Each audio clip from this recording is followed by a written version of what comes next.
Okay, here's a review of 2011 and my top 5 stories. Whether it's the thrilling Cardinal comeback or Rodgers-led Packers Super Bowl win, maybe you're a Mark Cuban fan or just the anti-dream team. The NFL and NBA were big news in 2011, both ending long lockouts. Over 2 billion watched the royal wedding and more than 31 million watched the King of Pop's farewell tour. We lost the Big Apple and a controversial doctor. What happens now in North Korea now that Kim Jong-il is gone? What happens now in Al-Qaeda? Do we finally have any closure 10 years after 9/11? As always, human rights are a global concern, reminding us of how far we've come and how far we still have to go. Okay, here are the top 5 stories. Number 5, science rules. NASA ends their shuttle program and moments later discovers water on Mars and a possible Earth-like planet only 600 light years away. It took 72,000 years for the first billion people to live in our world, only 12 years to go from 6 to 7 billion. CERN's Collider thinks they've discovered the Higgs or the God gene.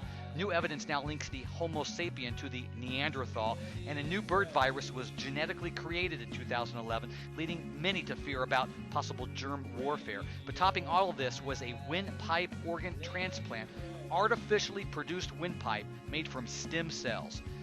Number 4 is now what they refer to as the Arab April, a domino of Middle Eastern countries whose people had had enough. Bahrain, Saudi Arabia, Syria, Sudan, and of course Mubarak is now gone in Egypt and Gaddafi in Libya. What's the future there in the Middle East? Number 3 is the European debt crisis. The financial strength of our world knocked on its heels. First Greece, then almost in Italy. The crisis led to turmoil here in the U.S. Is it over, or is the crisis just beginning? Number 2 is the continued recovery of the U.S. economic markets. Mortgage rates continue to be at all-time historic lows, yet people are not buying homes and they're not refinancing.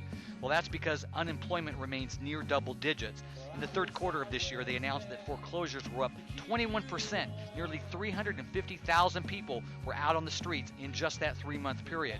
Banks are not modifying loans, but how can they? Federal lawsuits against all the biggest banks, and now Fannie and Freddie are going under as well. It's no wonder the stock market remains in turmoil, and a new street movement is occupying Wall Street. The crisis is far from over.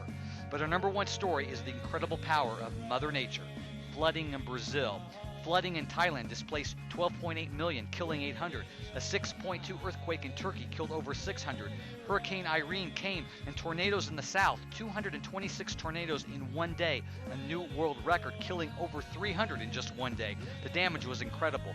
But the biggest Mother Nature story was, of course, the tsunami in Japan last March. The damage was tremendous, and the effects are still being calculated.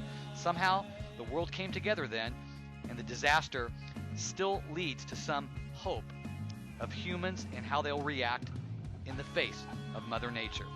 Here's wishing you and your family a healthy and safe 2012. Happy New Year.